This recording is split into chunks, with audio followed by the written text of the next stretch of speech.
வாழ்க்கை கர்த்தர் பயப்படுற பயம் இருக்கிறவன் இவ்விதமாய் ஆசீர்வதிக்கப்படுவான்.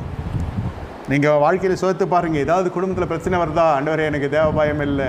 பொண்டாட்டியை குறை சொல்லாதீங்க, புருஷனை குறை சொல்லாதீங்க, தனித்து இருங்க, உபவாசிங்க. எதுக்கு? இந்த பேய் போகணும், எனக்கு வேறு கல்யாணம் ஆகணும்னு இல்லை சொல்கிறான் சில பேர். நான் உபவாசிக்கிறேன், எனக்காக 40 நாள் உபவாசி. எதுக்கு? இந்த சனியம் போகணும். நான் சொன்னது சொல்கிறேன். எங்கேடா போகணும்?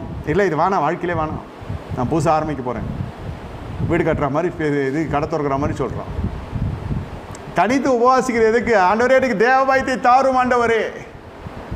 தேவ பயம் மட்டும் இருந்தால் எல்லாம் என்னோட அடங்கி இருக்கும். எனக்கு தேவ பயம் இல்லாவிட்டால் எல்லாத்துக்கு பின்னாடி நான் ஓடணும். முதல்ல அனுப்பிச்சி வச்சுருவான், அது கோச்சின்னு போயிடும். அதுக்கப்புறம் அது பின்னாடி போயிட்டு நம்ம கயிறு கட்டி இழுக்கணும். அது வரமாட்டணும். நீ